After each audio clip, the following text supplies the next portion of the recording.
You sit before me with eyes that have seen too much, carrying the tremor of 1,000 unspoken words.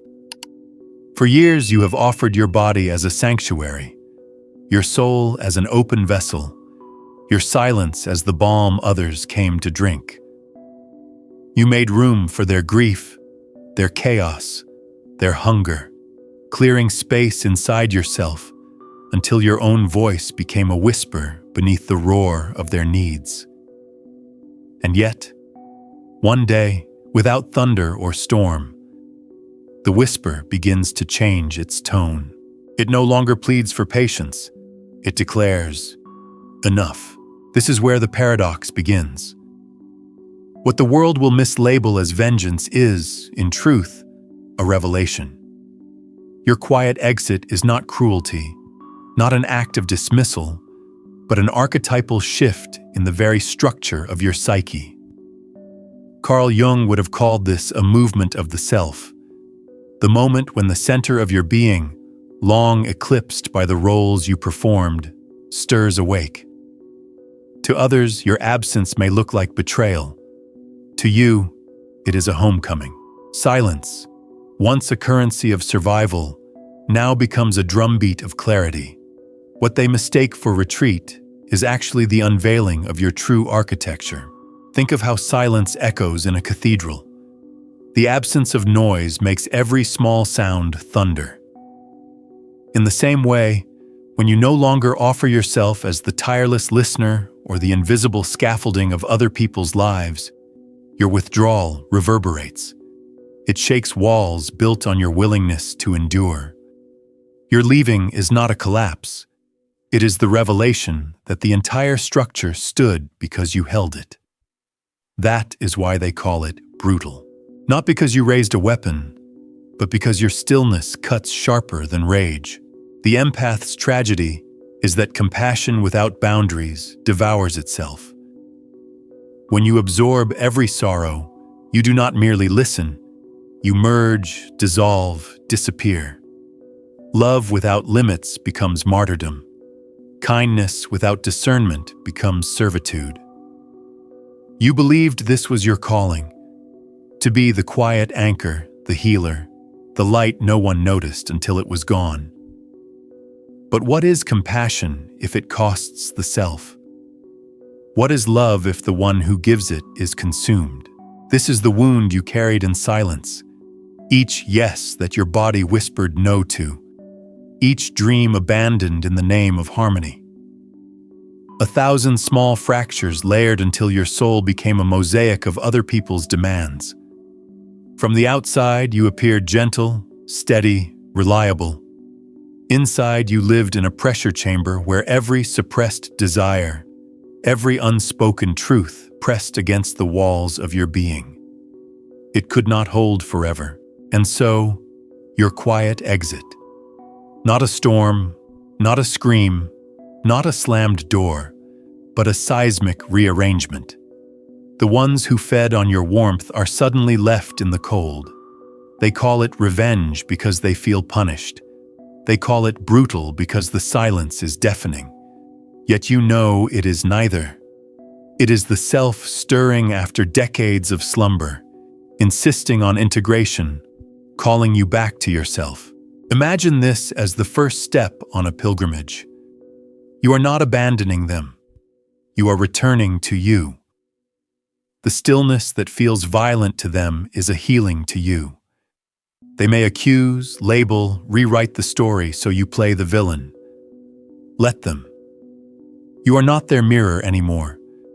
You are reclaiming the original light that lived before the roles, before the contracts of usefulness, before the illusion that to be loved you must be needed. This is the paradox I promised. Silence as thunder, absence as revelation, exit as arrival. Your quiet withdrawal is the sacred beginning of individuation. Before we go deeper, let me pause and invite you, the one listening now, to leave your footprint here. Comment where in the world and at what hour you are watching. Let us turn this silence into a constellation of presence across time zones. And if you have not yet subscribed, do so and ring the bell so you do not miss when the next story arrives on this channel. We are building a sanctuary of voices that refuse to vanish. And now, let us step further. If the empath's silence is thunder, then the next truth emerges like lightning. Compassion without boundaries burns the giver. In the next movement, we will explore what happens when empathy erodes the self and why the soul demands solitude as the first act of healing. You have spent a lifetime believing that compassion was enough, that love was measured in how completely you could dissolve into another person's suffering. But compassion without boundaries is not compassion. It is erosion. It is like pouring water endlessly onto dry ground, watching it vanish into the soil without ever nourishing a single seed of your own. The empath's gift, when untethered, becomes a curse. You believed you were offering healing, but what you often gave away was your own wholeness. This realization does not arrive with fanfare. It is not a loud rebellion. It is subtle, like the faint light before dawn, when stars fade but the sun has not yet risen. You wake one day and notice the dissonance, a quiet ache between the life you perform and the truth pulsing beneath it. You hear a voice from within, ancient yet gentle, whispering, "Enough." It is not the voice of ego, not the demands of pride, but the self itself, the totality of your psyche calling you back. Jung saw this as individuation's first tremor, when the unconscious and conscious stir toward union, when the soul refuses fragmentation any longer. You have been useful. You have been nourishing. But were you ever truly known? Here lies the tragedy. Others leaned on your kindness, depended on your availability, even praised your selflessness, yet their gaze rarely reached your core. They consumed your presence without recognizing your essence. They saw the comfort you gave, but not the fractures it cost you. This imbalance is not sustainable. The self, unlike the persona, cannot endure endless disguise. It demands integration, and integration requires solitude. When you step back, to them it appears sudden. They cannot see the years of micro-abandonments, the tiny deaths of authenticity, the countless nights where you offered comfort while your own heart ached. They did not feel the tremors of the inner earthquake that prepared this exit. To them, your absence feels violent. To you, it feels inevitable, and so you must withdraw.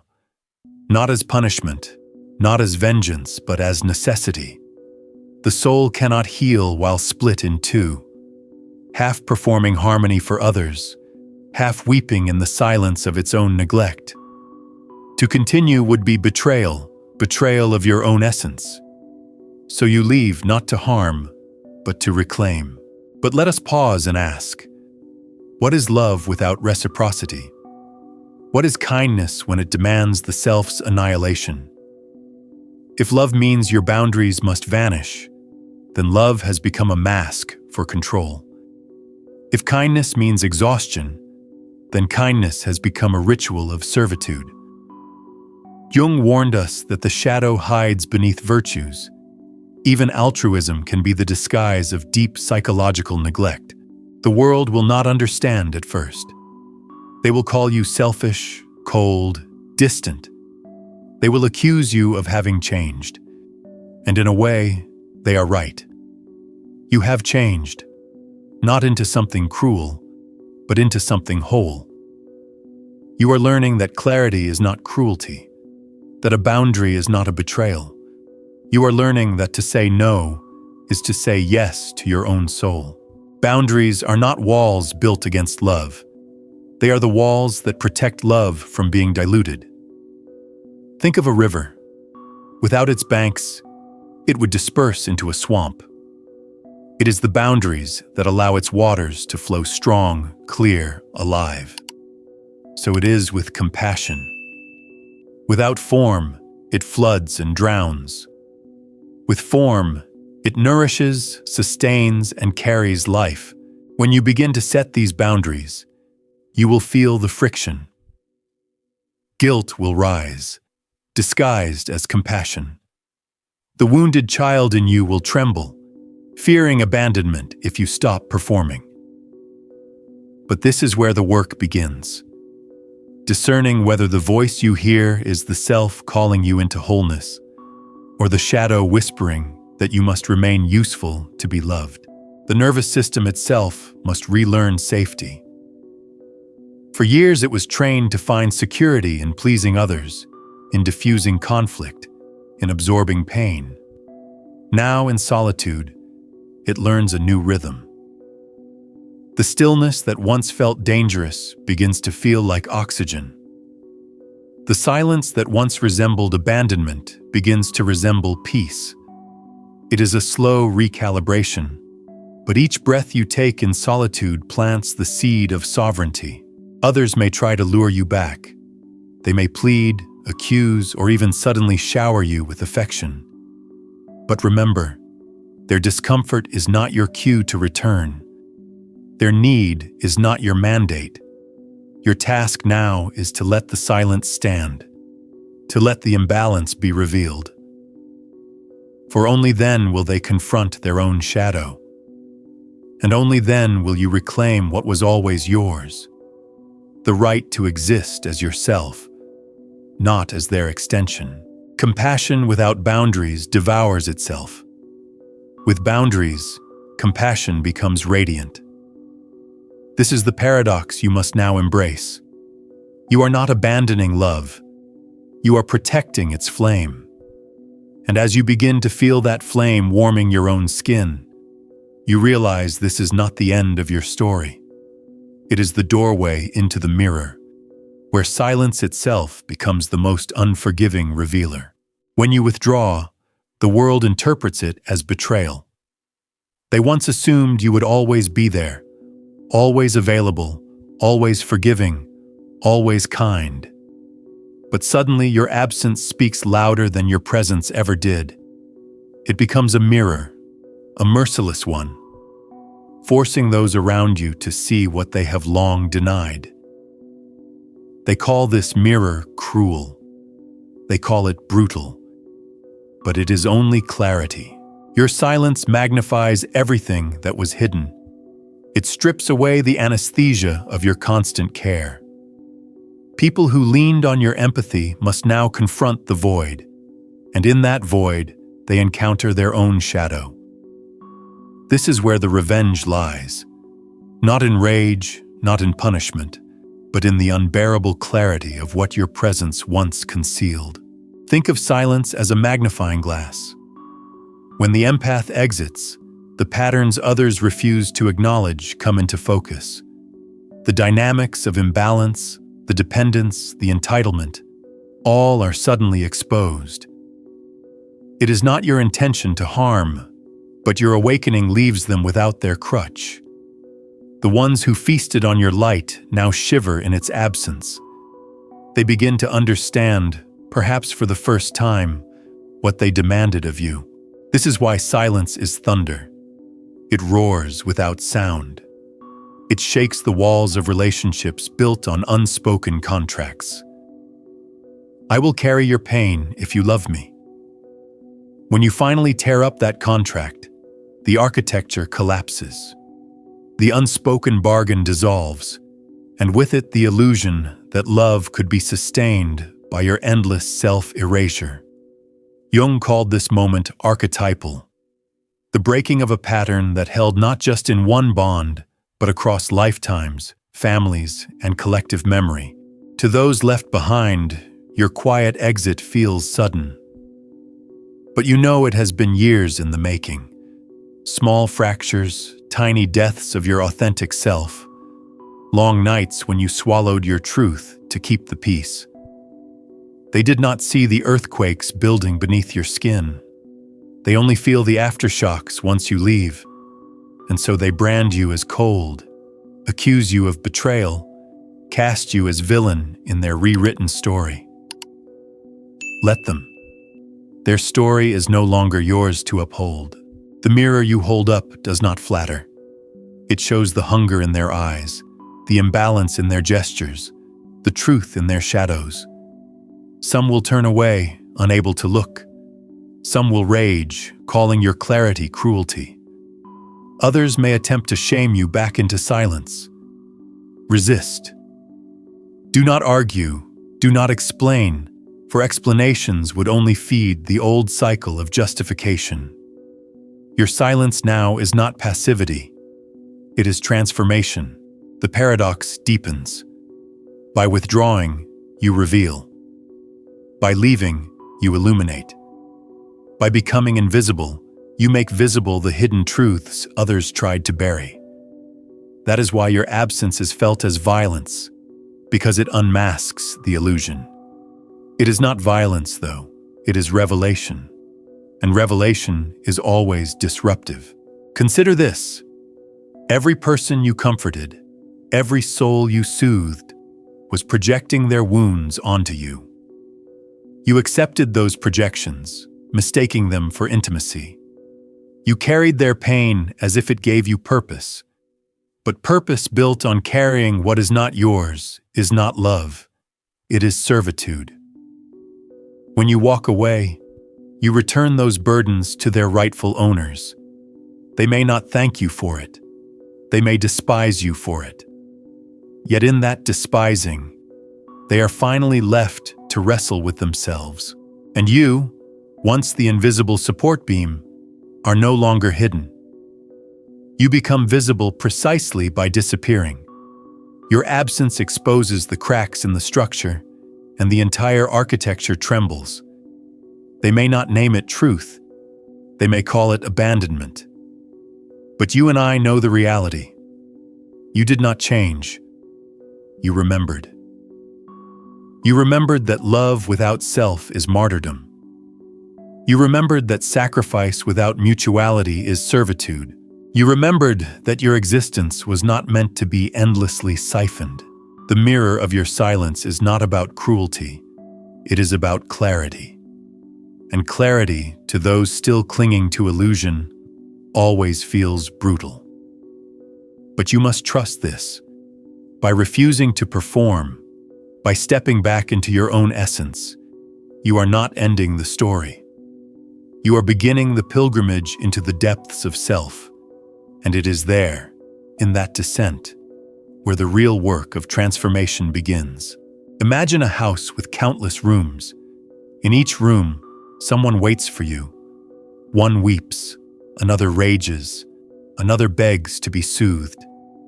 You, with your open arms, wander from door to door, absorbing, fixing, comforting. This has been your life, an endless circuit through other people's chambers of pain. But one day, almost by accident, you notice a small door tucked in the corner, nearly hidden. You push it open and discover a staircase leading downward. You descend into a basement where no one waits, where no voice calls your name. The silence is foreign, almost frightening. It is cold, but it is pure. And for the first time, you hear only your own breath. There, on the wall, hangs a mirror. You lean closer and see a face you barely recognize. Tired, yes. But beneath the weariness, something eternal stirs. The image whispers, "Come back to me." This is the moment of individuation, the sacred turning inward that Jung described. The house above will collapse without your tending, yes, and voices will cry out for your return. But you do not climb back.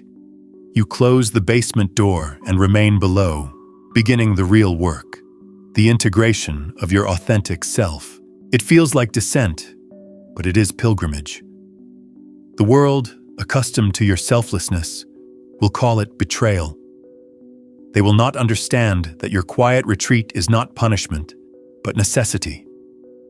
For years you upheld the unspoken contract. I will carry your pain if you love me. That contract is now torn to pieces. With its dissolution, the entire architecture of the relationship crumbles. This is not merely personal, it is archetypal. The dismantling of the wounded healer, the collapse of the savior role. You are not simply leaving people behind, you are leaving a false identity. The persona you wore to keep harmony, the agreeable mask that earned conditional affection, begins to crack. It feels terrifying, as though the ground gives way. And yet, this collapse is liberation. The descent into shadow is not a fall into nothingness. It is a return to the source.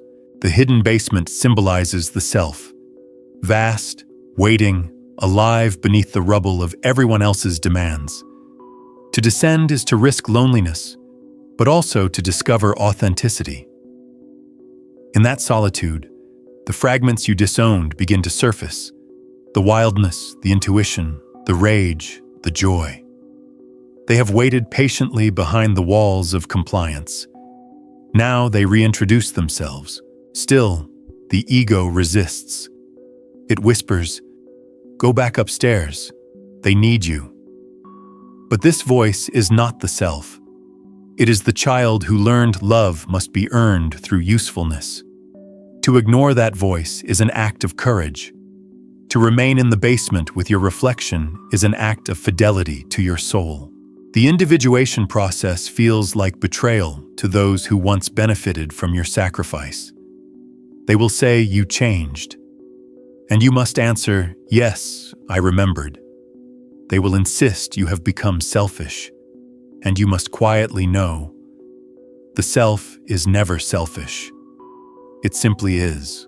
Individuation is the moment you stop being the container for others' stories and become the author of your own. It is the choice to meet your reflection without flinching, to acknowledge the exhaustion and the eternal flame beneath it. It is to admit, I was never born to vanish in someone else's script. I was born to embody my own.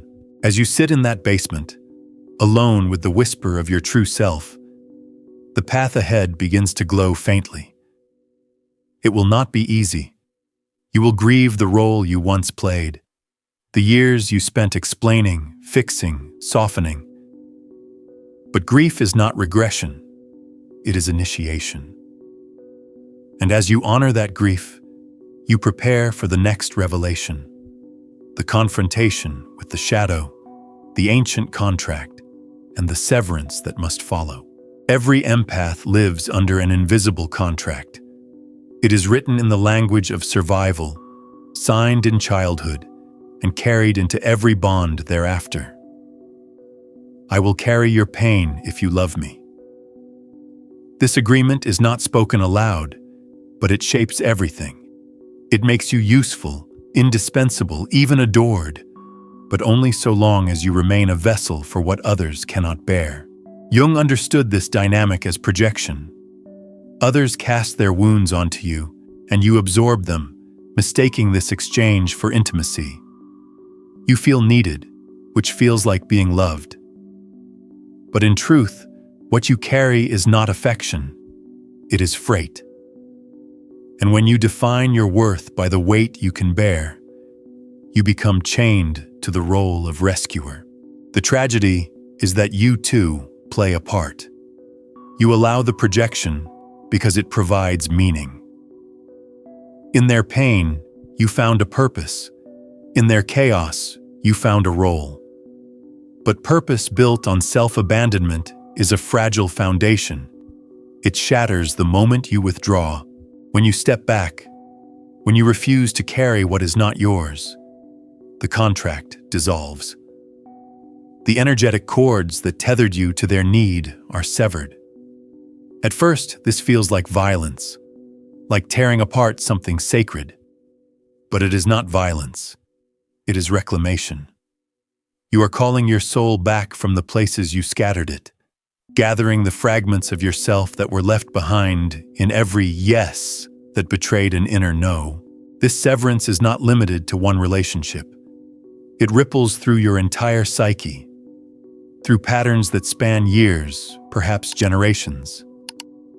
Families often build their balance on the silent sacrifice of one member. Communities rely on those who absorb unspoken tensions. When you refuse to be that vessel, you disrupt not just individuals, but the entire system. And systems resist disruption. The wounded child within trembles here. That child learned early that love is earned through usefulness. To step away feels like death. The death of belonging, the death of being chosen. But this fear is a ghost, not a truth. Love that requires your self-erasure is not love. It is dependency disguised as affection. You must face this shadow. You must meet the part of you that confuses validation with intimacy, the part that is addicted to being needed. This confrontation is not gentle. It feels like peeling skin from bone. But without it, you remain trapped in repetition, leaving one taker only to attract another, abandoning one lopsided bond only to step into the same pattern again. The unconscious repeats until resolved. So resolve it. The resolution begins with a declaration. I will no longer offer my soul in exchange for scraps of affection. You must be willing to feel the emptiness that follows, without rushing to fill it with someone else's chaos. That emptiness is not a failure. It is a clearing. It is the space where your true self can finally grow roots. Understand this. Severance is sacred. It is the cutting of old cords, the burning of outdated contracts, the burial of identities that no longer serve. It is not cruelty to return burdens to their rightful owners. It is not abandonment to stop rescuing those who refuse to rise. It is, instead, an act of radical honesty, acknowledging that your soul was never meant to be collateral in someone else's survival. Others may rage at your withdrawal. They may accuse you of heartlessness, label you as cold, insist you have betrayed them. Let them. Do not argue. Do not explain. Their story is theirs to write. Your story is yours to reclaim. Silence here is your greatest shield. The empath's shadow is not that they feel too much, but that they confuse feeling with obligation. To confront this is to reclaim freedom, and with each severed cord, with each contract burned, you begin to sense a new strength stirring inside. Not the brittle strength of endurance, but the sovereign strength of clarity. This is the alchemy of severance. The healer becomes the healed. The giver becomes the receiver. The mirror turns inward. You no longer define yourself by the pain you absorb. You begin to define yourself by the truth you embody. And as you step into that truth, you set the stage for what comes next. The descent into the alchemical fire, the grief that purges, and the dreams that signal rebirth. There is a stage in every transformation that feels like destruction. Alchemists called it Nigredo, the blackening, the dissolution where everything familiar disintegrates. For the empath, this stage arrives after the severance. You have burned the old contract. You have cut the cords. But now you stand in the ashes of an identity you wore for years. The role of savior, of perpetual healer, of the endlessly accommodating soul, gone. What remains is not yet clear. You are molten, unshaped, frightening even to yourself. This phase is terrifying. The nervous system, long trained to seek belonging in usefulness, panics when stripped of its role. Guilt slithers back in, disguised as compassion, whispering, "They need you, go back." But you must resist. The fire is not punishment, it is purification. To walk back into old patterns would be to abandon the very self that summoned you here. Grief floods in. You grieve not only the relationships that fall away, but also the version of yourself who tried so hard, who explained endlessly, who mistook exhaustion for love.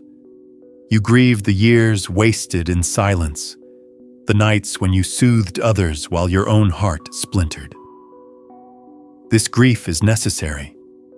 It is the funeral of the false self.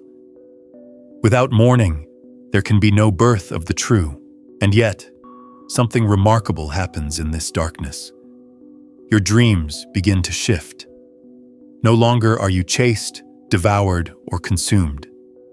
Instead, you find yourself flying, meeting animals that speak, walking through forests untouched by sorrow. These dreams are not fantasies. They are messages, symbols from the unconscious, signaling that the psyche is healing. The self is stitching together what was fragmented. In waking life, too, the changes are subtle but undeniable. People who once drained you no longer find you. You become invisible to those who fed on your light. You notice synchronicities that guide you toward new paths, new voices, new forms of resonance. Where once you attracted takers, now you attract silence, peace, and eventually, those who see you rather than use you. This is the paradox of grief. Within the ache of loss grows the seed of liberation.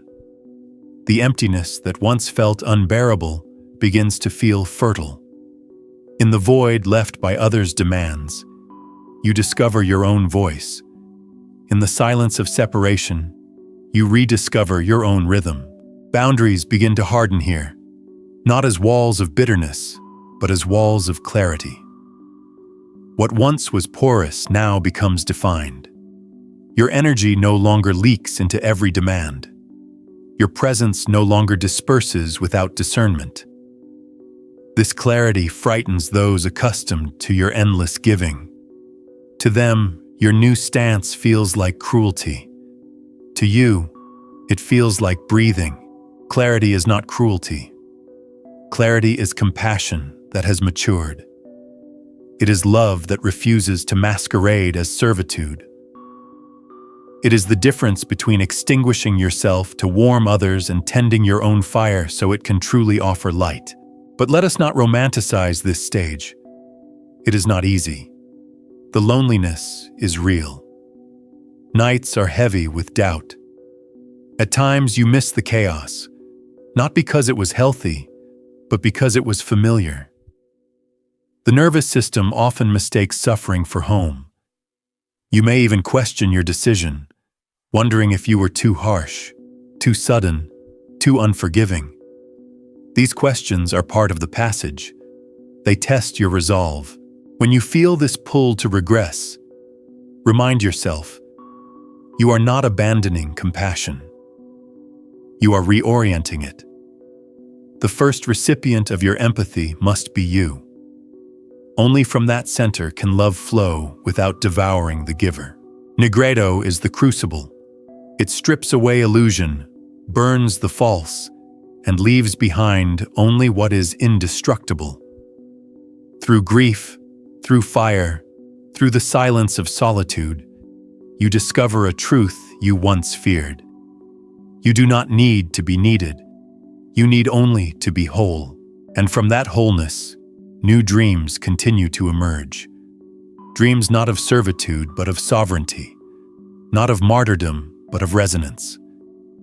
The alchemy is already at work. And as you rise from the ashes of grief, you begin to feel what the alchemists promised. In the ruins lies gold. This prepares the way for the final transformation, where the empath no longer identifies as the healer of others, but as the sovereign self, rebuilding life with walls of integrity and a foundation of truth. Emerging from the ashes of grief, you are no longer the same. What burned away was the agreeable mask, the endless peacekeeper, the healer addicted to healing. What rises now is something rarer, the sovereign empath. This figure does not abandon sensitivity, far from it. Sensitivity remains, but it has been transfigured into discernment. You still feel deeply, but you no longer absorb indiscriminately. You still love fully, But you no longer mistake exhaustion for devotion. Rebuilding begins quietly. Your life takes on the architecture of boundaries. These are not walls of hostility, but walls of sacred protection. They are the energetic banks that allow your river to flow with strength instead of dispersing into swamp. You notice it in your breath, slower, deeper. You notice it in your body, less tense, less on guard. You notice it in your relationships, fewer but richer, grounded not in need but in resonance. The ones who once thrived on your availability may accuse you of cruelty. They may whisper that you have grown hard, aloof, selfish, but in truth, you have grown clear. And clarity, as you now know, is often mistaken for coldness by those who relied on your blur. You cannot carry them across the threshold. You cannot rescue them from their own shadows. Your task is to embody wholeness, and by embodying it, you offer the most potent gift. Example, not sacrifice. Society resists such transformation. We are taught that the highest form of goodness is self-erasure, that kindness means compliance, that love requires exhaustion. But this is a distortion of the divine. True love, rooted in self, is fierce. It has boundaries like bones. It has teeth to bite through illusion. It does not confuse servitude with intimacy. You no longer mistake being indispensable for being loved, and so you rebuild. You create a home where boundaries form the walls, and truth is the foundation. You decorate it not with applause or recognition, but with stillness, creativity, and the simple acts that express your essence. Writing, painting, resting, laughing. You no longer wait to be needed in order to feel valuable. You are valuable because you are. From this place, revenge itself dissolves. The brutality others feel is not your intention. It is their confrontation with the mirror of your absence. They may call it betrayal. You know it as liberation. They may insist you have abandoned them. You know you have stopped abandoning yourself. What once was revenge now reveals itself as revelation. This sovereignty is not loud. It does not shout for validation. It does not beg to be seen.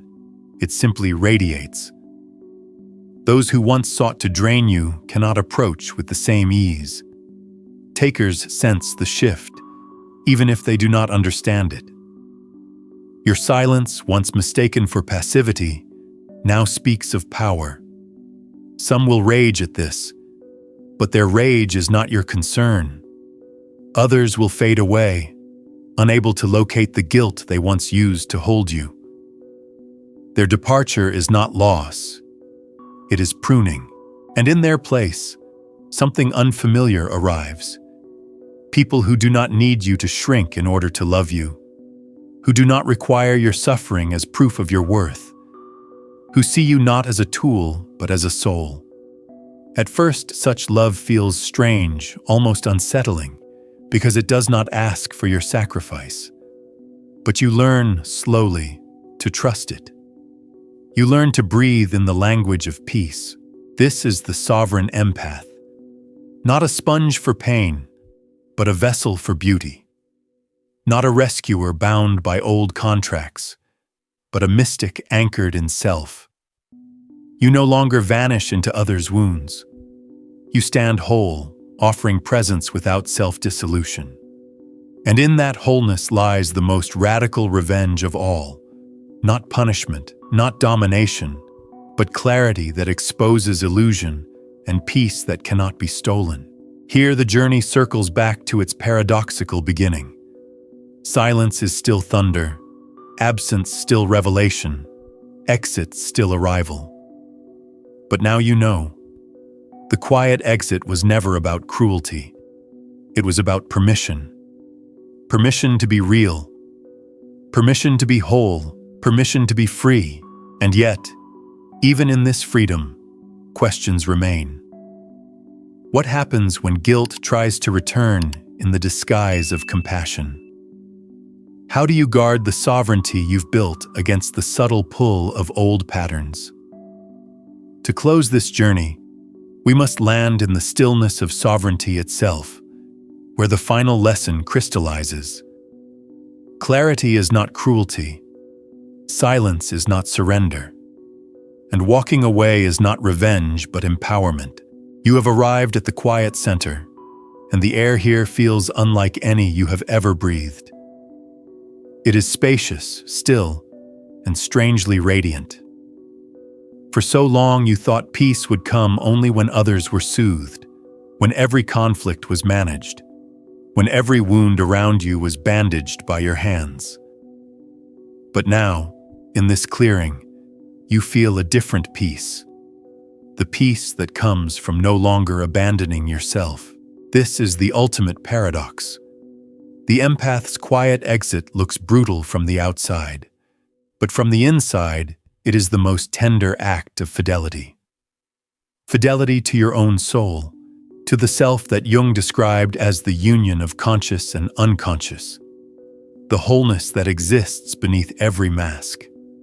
Your withdrawal was not punishment. It was pilgrimage. It was not a betrayal of love. It was a reclamation of it. Others may never understand.